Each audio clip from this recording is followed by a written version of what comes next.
Distanciarse de la tradición rusa y apoyarse en el poder de las librerías donde los jóvenes encuentran un espacio para escapar de la violencia. Nos cuentan lo que es abrir una editorial en tiempos de guerra.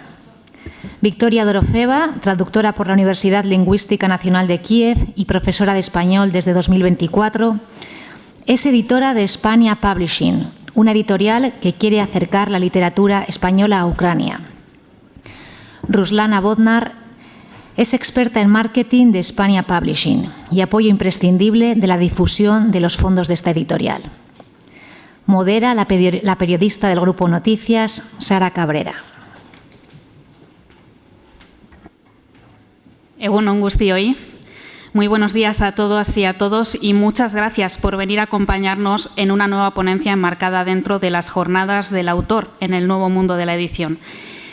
Como la anterior charla en la que hemos podido disfrutar de una conversación muy agradable, pues el tema que nos ocupa en esta ocasión, ya se lo han adelantado, es de lo más interesante.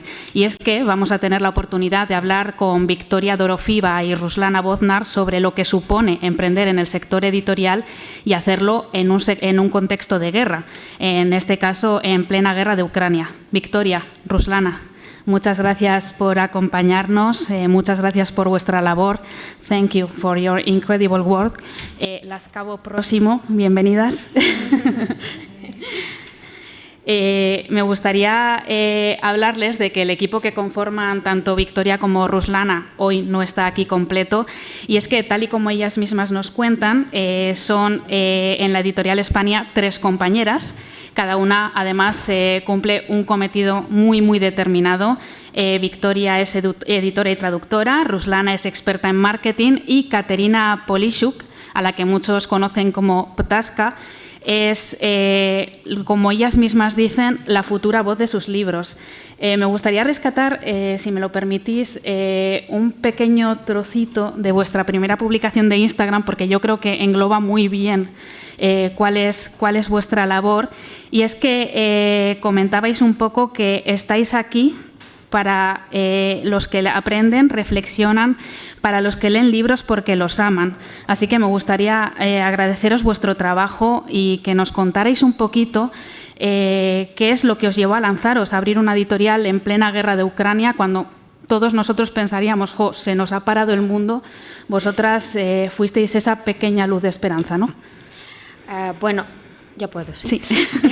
Hola a todos. Es que estamos muy agradecidos, felices por poder estar aquí. Es que ahora los tiempos en Ucrania son muy duros, especialmente ahora, y es para nosotras como una oportunidad para escapar, respirar un poco. Por eso, muchas gracias por vuestro apoyo.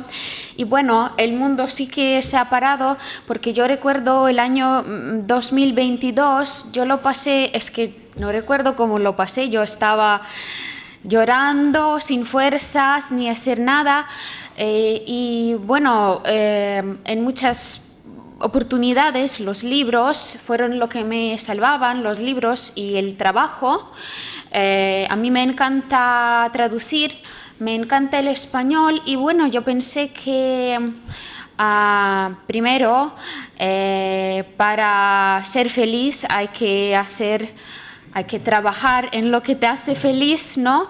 Y segundo, que en el mercado ucraniano ahora es que se ha liberado un hueco antes ocupado por literatura rusa, sí, que era un porcentaje muy grande. Vamos a enseñaros las cifras también. Que se quedó liberado, sí, y empezaron a aparecer nuevas editoriales cada vez más, pero es que estaban traduciendo del inglés, de alemán, de polaco, bueno, muchos idiomas, pero del español un poquitín, y a mí me daba mucha pena y yo pensé, ¿por qué no yo? Bueno, manos a la obra, y así aquí estamos. O sea, que habéis venido a llenar un poco ese hueco, ¿no?, que sí, quedaba por sí. cubrir. ¿Recuerdas cuáles eran los primeros libros en español que llegaron a tus manos, los que te hicieron sentirte atrapada por nuestra lengua, por nuestra literatura? Bueno, es que los primeros ni los recuerdo porque, bueno, yo creo que el primer libro de español que leímos era Quijote en escuela, bueno, pero yo creo que ese amor surgió porque vivía un escritor ucraniano, escritor de literatura juvenil, Vsevolod Nestaiko, que escribió su gran libro que se llama Toreadores de Vasiukivka. Vasiukivka, que es un pueblo ucraniano, toreadores de un pueblo ucraniano, y cuenta una historia de dos niños que viven su infancia, son felices, y yo creo que desde entonces que tenían una vaca, no tenían toro, o tenían miedo a este toro y querían hacer jugar a toros con esa vaca, y yo recuerdo eso como es un recuerdo muy muy brillante de mi infancia, y yo creo que desde entonces yo estoy enamorado de esa cultura. Antes decía que cada una tenéis vuestras labores bien definidas. Sí. Ruslana, cuéntanos un poquito cómo es la labor de marketing de esta editorial de España. How's the marketing part of this job?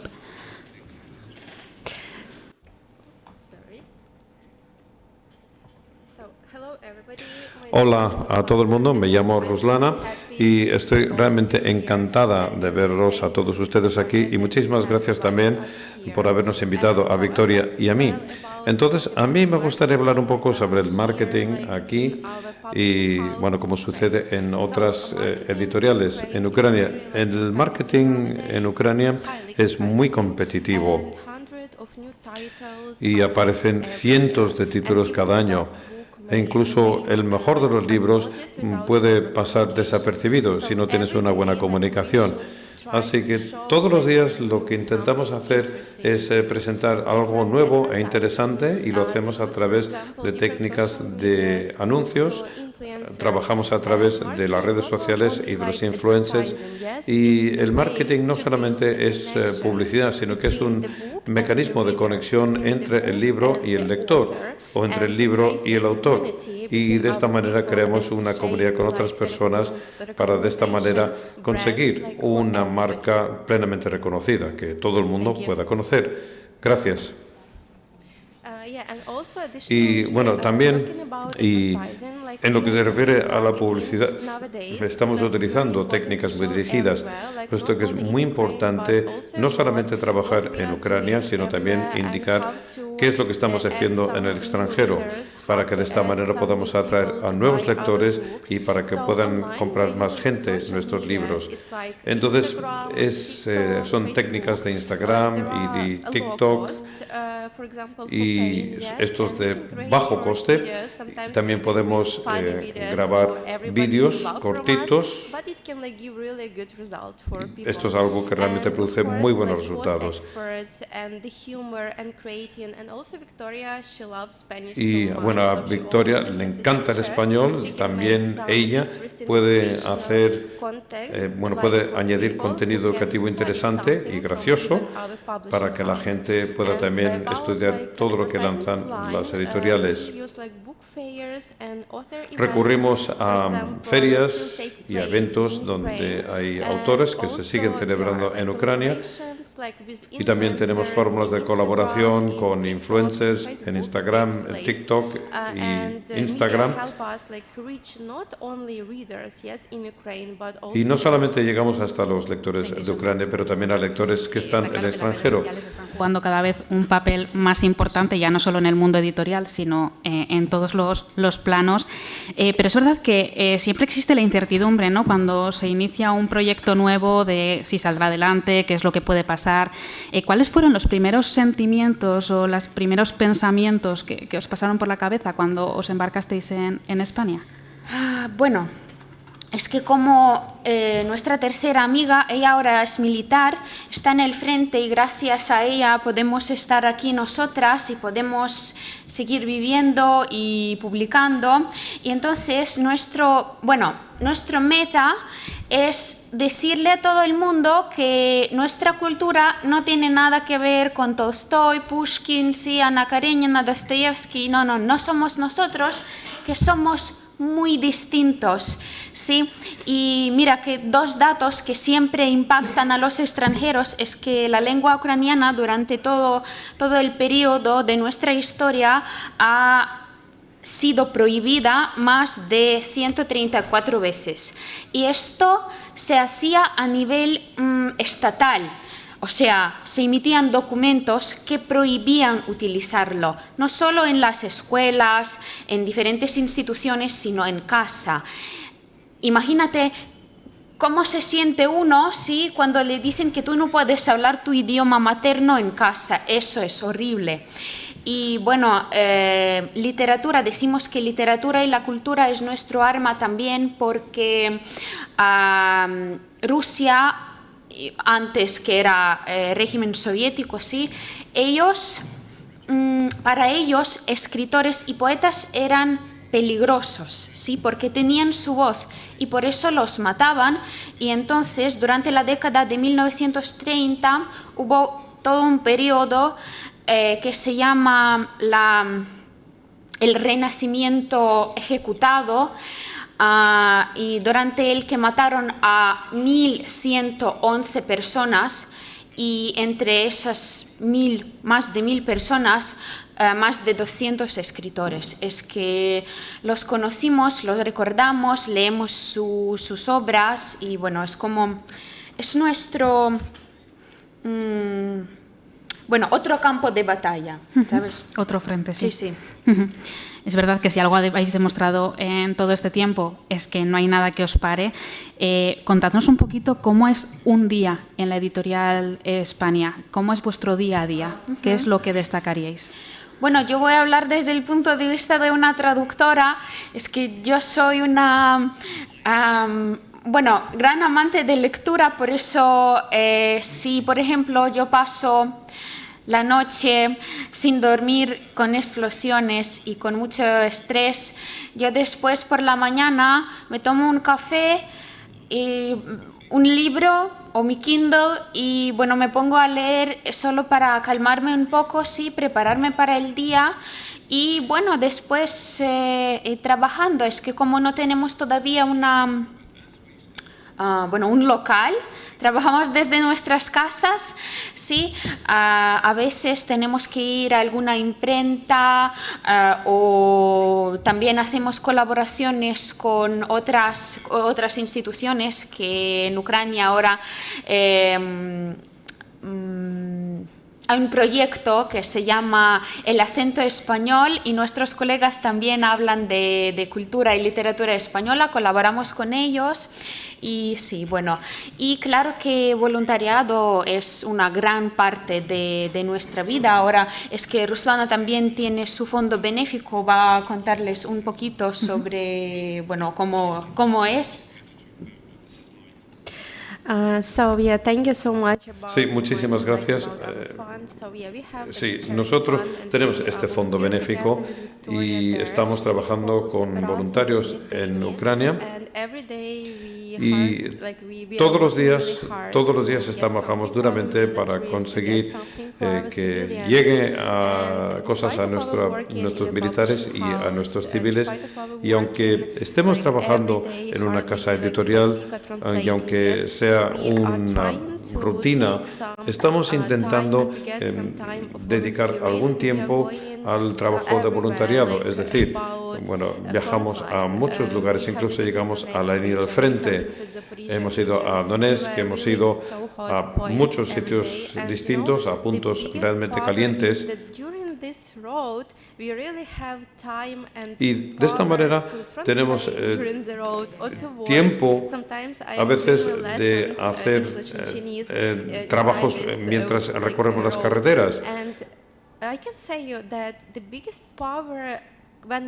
Y puedo decir que lo mejor es que cuando volvemos a casa, provenientes del frente militar, Cuando vemos a estos militares que entregan su vida por ellos, nos están permitiendo trabajar y vivir.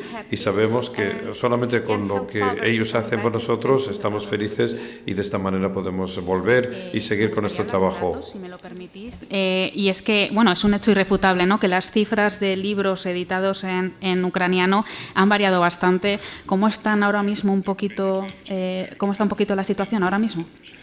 Quería enseñarles, Beatriz, que hay un problema. Yo honestamente puse los datos, pero no se ven. Beatriz, ¿me ayudas? Es que, bueno, voy a empezar a hablar y después os enseño los gráficos, sí, porque esas cifras sí que impactan. Es que la guerra empezó no en 2022, sino en 2014, sí, pero en la parte del este de nuestro país. Y bueno, antes de 2014, ese porcentaje de la literatura rusa era muy alto en nuestro país, como se publicaba y también se importaba mucho libro ruso a Ucrania, y por eso las editoriales independientes no tenían hueco, ¿sí? No tenían dónde, bueno, desarrollarse y no tenían oportunidades, ¿sí?, para el desarrollo. Y además que se pirateaba mucho. Como había un montón de libros disponibles en ruso, en la red, por ejemplo, uno no quería pagar, ¿sí? Cuando la editorial publica un libro electrónico o audiolibro, si tú puedes encontrar uno gratis, bueno, así se hacía. Y bueno, podéis ver, ese es el gráfico del año 2013. Sí, el ucraniano sí que ocupaba la parte, bueno, más de la mitad, pero el ruso igual. Y esos 40% molestaban. Sí. Y después del año 2014, esa cifra cayó hasta los 30%, porque todavía, bueno, la guerra empezó, pero estaba relativamente lejos, por eso no nos sentíamos como tan impactados por ella, ¿sí? Pero hasta el año 2021, todavía no empezó la invasión a gran escala, sí, el número aumentó hasta el 76% del libro ucraniano en el mercado, y así más o menos son las cifras ahora, que el ucraniano ocupa 92%, creo que ya más, porque sí, estamos en el año 2025, y ruso solo 1%, ahora menos, porque ahora no se publica en ruso, es como, para los ucranianos incluso, se considera como un mal gesto, ¿no? Si tú publicas en ruso, no te vamos a apoyar y no te vamos a, porque publicas en idioma del agresor. Sí. Y bueno, las pequeñas editoriales, ellas consiguieron su voz también. Ahora, bueno, cada semana vemos noticias que aparece una nueva editorial y es increíble porque, bueno, traen literatura desde el extranjero y también los autores ucranianos tienen donde publicarse. Pero, ¿por qué estamos aquí? Porque la mayoría de los libros se traduce del inglés, sí, como un montón de libros, también francés, alemán, polaco. Del español sí que se traduce, tenemos unas editoriales que compran derechos a los países latinoamericanos. También hay una editorial que se llama Compás y se dedica solo a la publicación de los libros de América Latina, pero hasta el momento no había la editorial dedicada específicamente a ese sector español, y por eso esperamos bueno, meternos en ese hueco porque yo creo que es muy importante presentar a la literatura española a nuestro lector. Sí. Me gustaría comentar que tengo aquí uno de los libros que han editado. Bueno, nuestro primero. es este libro. Y me gustaría preguntaros por los géneros. Y es que vosotras os habéis decantado pues, más de literatura de misterio, de detectives, historias muy especiales. Contadnos un poco, ¿tienen su público ahora mismo? ¿Cuáles son los géneros más demandados ahora mismo en Ucrania? Bueno, es que es una pregunta un poco controversiva porque una parte de la gente ahora quiere leer literatura, digamos, fácil, romántica, no comedias, eso para distraerse, o también fantasía, es súper popular. Ahora mismo lo que traen de los Estados Unidos, de Inglaterra, y bueno, y es normal, claro, cuando tú vives en un horror, si no quieres después seguir leyéndolo en páginas de un libro, pero yo, por ejemplo, que he visto mucho horror, a mí me encanta después sumergirme más en eso, o sea, para entender que hay cosas, pueden haber cosas peores, aunque en la imaginación de los autores. Por eso vamos a publicar en la mayoría, no digo que no vayamos a publicar novelas románticas, porque también esa literatura tiene que estar, pero a mí me gustaría centrarnos un poco más en la novela, sí, en misterios, en suspense, horror, también novelas filosóficas o psicológicas.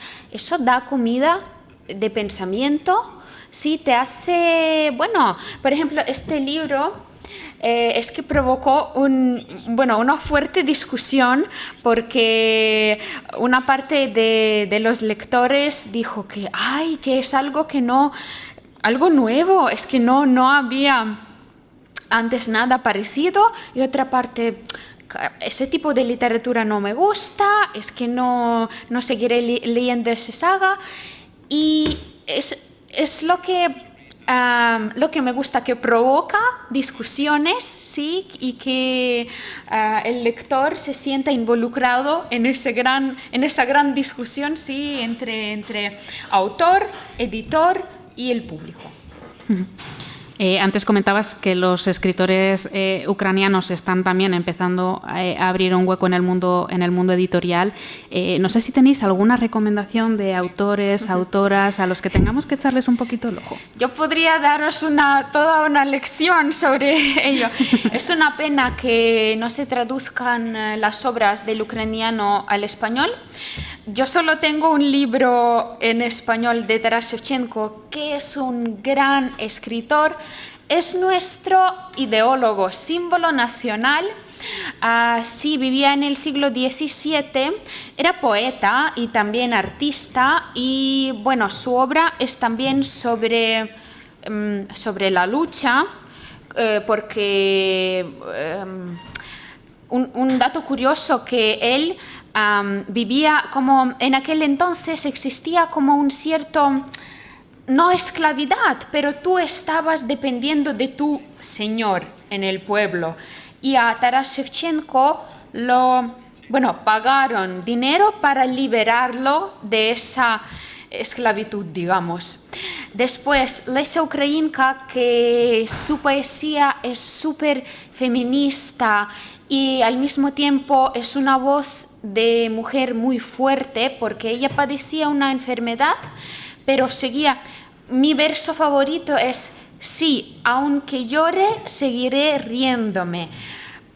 Porque, bueno, es como tú sigues luchando, bueno, ¿cómo se dice? A mal tiempo, buena cara, ¿no? Es optimismo, ¿no? Sí, eso. Y también hablaba muchos idiomas. Yo creo que hablaba francés o inglés y español. Y también el año pasado, creo, se estrenó en España el dibujo animado La guardiana del bosque. No sé si lo habéis visto, sobre Mavka, basado en su obra. También Vasil Simonenko, y murió a causa de fuerte... Bueno, lo pegaron los policías de Unión Soviética de entonces, porque escribía versos que no le gustaban al gobierno, ¿sí? Y por eso pagó con su vida. Y Vsevolod Nestaiko es que escribió sobre toreadores. Su infancia fue en tiempos de la Segunda Guerra Mundial y por eso decía que no pudo vivir una infancia feliz. Y después, cuando creció, cuando ya era adulto, empezó a escribir libros para niños y decía que lo hace para revivir su infancia, para sentir de nuevo esos momentos felices. Me gustaría un día traducir un libro suyo al español, es genial. Y esos son los escritores contemporáneos. Oksana Zabushko, que escribe sobre feminismo, sobre sexo, es una mujer muy valiente. Sí, y bueno, su estilo es bastante peculiar. Después Max Kidruk, sí, que escribe ciencia ficción, también fantasía, thrillers. Es súper popular ahora entre los jóvenes. Y también tiene una editorial, Ljubko Dereš, una novela psicológica, es que te vuela la cabeza, es genial, me encanta. Yo lo conozco personalmente, sí, es un gran escritor. Y Lina Kostenko, que escribe poesía, y esa mujer dijo que las naciones no mueren así de repente, primero se les quita el idioma, y por eso aquí estamos para que no nos quiten nuestro idioma, ¿sí? Para no morir. Me gustaría, antes de dar la palabra al público, mirar al futuro con el vértigo que eso siempre da, ¿no? Contadnos un poco, vista la situación que estamos viviendo en estos momentos, ¿cómo veis el futuro de la literatura en Ucrania? Vale, es que cada día nos levantamos y checamos las noticias para ver qué daño fue hecho durante la noche, ¿sí? Y, por ejemplo, eso pasó durante uno de muchos ataques que destruyeron el almacén de la editorial Nash Format, una editorial ucraniana. Y por eso decimos que los libros y la literatura son nuestra arma, porque los rusos así muestran que quieren destruir todo lo nuestro. Estos son los libros de la historia ucraniana, considerados como literatura extremista. Eso está pasando en las regiones ocupadas ahora mismo. Y también se introducen libros rusos, ¿sí?, al territorio ocupado. Y yo también, aunque resulte, bueno, para mí es muy doloroso, ese hombre ahora está aquí en mi camiseta, es Volodymyr Vakulenko, es escritor infantil, también escribió un libro para su hijo. Él vivía en un pueblo de Kapitolivka y el 24 de marzo, ya un mes después de que empezó la invasión, lo secuestraron, lo llevaron a la región de Kharkiv y no se sabe cuándo lo mataron. Se sabe que fueron 2 balas y que lo torturaron porque encontraron las señales de torturas en su cuerpo.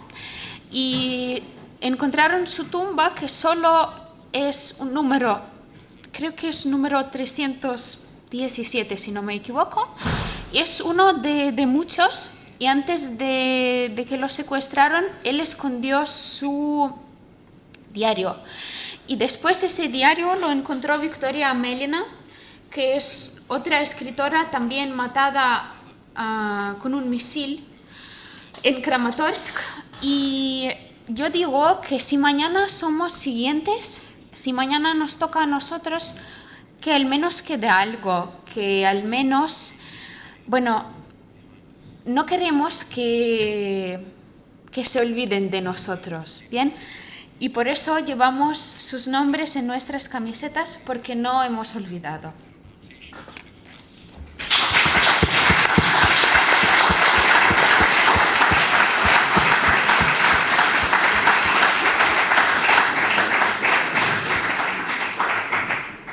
Resulta desgarrador, eso sin duda. Si os parece, damos la palabra al público. Si tienen cualquier duda, cualquier pregunta, pues tienen ahora mismo a su disposición a Victoria y a Ruslana.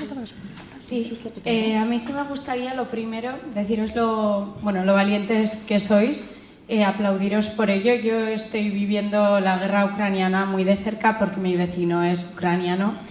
Uno de los momentos que más recuerdo así como doloroso fue cuando sacamos la gabarra, ¿no? Y tenía el bombardeo de mis amigos, familiares, con esa ilusión por el fútbol.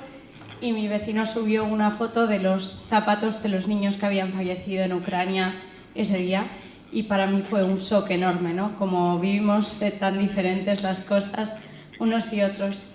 Deciros que podemos entender perfectamente, al menos los euskaldunes, lo que es que te quiten tu lengua, que te la prohíban en casa, y lo hemos vivido también.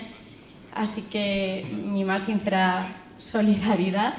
El año pasado yo vi La Guardiana del Bosque, sí. La vi además en euskera, que es todavía más bonito para mí. Y bueno, simplemente aplaudiros y mi más sincera enhorabuena. Muchas gracias. Que no dejéis de luchar, me parece súper valiente que en un momento de guerra estéis haciendo algo tan bonito.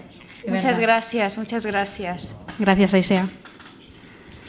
¿Tenemos alguna otra preguntita por ahí? ¿Alguna duda? ¿Algo que queréis comentarles? Si no, a mí me gustaría preguntaros por el feminismo en la literatura en Ucrania, si sentís que se está abriendo un hueco, cómo está un poco la situación. Vamos a hablar en la siguiente charla también sobre feminismo, pero bueno, me gustaría preguntaros un poco cómo veis la situación. Bueno, que las ucranianas son tan fuertes como las mujeres ucranianas son tan fuertes como hombres, muchas van al frente, ¿no? Y por eso eso se refleja también en la literatura, porque ahora que yo creo que vivimos, a pesar de todas esas guerras y la situación mundial, vivimos en un momento muy bonito porque las mujeres pueden también escribir, pueden crear, y eso se refleja en la literatura porque escriben obras, ¿sí? Donde la mujer no es solo una madre, ¿sí? Ama de casa, la mujer trabaja, la mujer logra, y eso como es muy bienvenido en la sociedad. Y hasta cuando sale, por ejemplo, un libro donde cuestiona ese concepto, el público se levanta diciendo no, querido. Por eso sí, me alegra mucho. Y también yo tengo unos libros que también con el tema de feminismo que me gustaría algún día traducir y llevar al público español, sí, para que veáis que somos tan como vanguardistas, no sé, como vosotros, sí, que somos tan europeos como vosotros. Y bueno, para nosotros ese tema y el tema también que habrá una charla sobre LGBTQ, ¿sí? Y bueno, también se escribe de esto en Ucrania, por eso sí, vamos a ir conociéndonos mejor en eso. Pues encantada de conoceros. Sí, muchas gracias. No sé si tenemos alguna preguntita. Vale, tenemos por ahí. Yo os iba a preguntar, ¿en vuestra editorial traducís del ucraniano al español y del español al ucraniano o solo del ucraniano al español? Bueno, hasta el momento solo del español al ucraniano, vale. pero es solo porque no tenemos todavía propuestas ni... yo creo que sí que lo haremos y ya hemos hablado de esto con la Embajada de España en Ucrania y me gustaría, sí, en futuro, eso sería guay. ¿Y cómo buscáis los autores españoles para traducir al ucraniano? Escribiendo las editoriales. Es que yo, antes de abrir la editorial, le escribía a un montón de editoriales, pero me contestaron solo unas Entre ellas Beatriz fue la única que me propuso hacer la videollamada. Sí, se lo agradezco un montón porque me cambió la vida, nos cambió la vida, sí. Y solo escribiendo, y como yo hablo español, yo puedo leer, primero leo, si me gusta, después chequeo si el autor está vinculado con Rusia, es muy importante. Yo chequeo, sí, para que no me cancelen después en la sociedad ucraniana, ¿sabes? Es muy importante. Y después sí, me pongo en contacto con los agentes literarios, firmando contratos y tal. ¿Tenemos otra pregunta por ahí? Hola, buenas. Yo como soy de la literatura infantil, me gustaría saber cómo está, claro, en esta actualidad que tenéis ahí tan dura, cómo está la literatura infantil, los autores de allí, vuestra relación, si tenéis con autores de infantil aquí. Eso es muy buena pregunta porque hay muchos niños, a pesar de la guerra hay muchos niños y ellos se acostumbraron un montón a esa vida. Y es como yo trabajaba en una escuela con niños pequeños, como 6-7 años, y cuando sonaba la alarma teníamos que bajar al sótano y ellos tranquilos, como balística, ellos tranquilos con sus peluches hacia el sótano. Y tiene que haber algo para calmarles. Y por eso la literatura juvenil, infantil, también está súper desarrollada ahora mismo, se publican y se traducen los libros. Yo creo que del español se traduce más la literatura ahora para niños que para adultos. Sí. Yo trabajo con una editorial que se llama Calamar y ellos publican mucho para los niños y es muy bueno. Yo no me meto ahora en eso porque es otro mundo. Sí, porque tú tienes que, para escribir para niños, tú tienes que, no sé, ser un mago. Y yo en este mundo todavía soy muggle. Sí. ¿Tenemos tiempo para una última pregunta? Sí. Has mostrado el libro que trajo aquí la moderadora para mostrarnos, pero yo no puedo saber de qué es. O sea, me gustaría que nos nombres qué títulos en español han traducido y publicado, que nosotros conozcamos, o qué autores. Es que ahora es nuestro primer y único libro porque lo publicamos en junio, de José Ángel Mañas.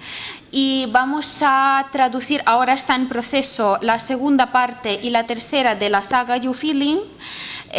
También hemos hablado con Beatriz para poder traducir el libro El legado que seremos de Almudena Otaola Urquijo, ¿verdad, Beatriz? También ahora mismo estoy pensando en obras de Lola Yatas, no sé si la conocéis, es una española pero creo que vive en Inglaterra. Sí, y bueno, hay los lectores me piden traducir las obras de los más grandes de la literatura española, pero yo digo que todavía no estoy preparada para ello. Es tanta responsabilidad que yo quiero como mejorar un poco, sí, adquirir habilidades para ello y después ya publicar una serie de literatura española clásica, por ejemplo.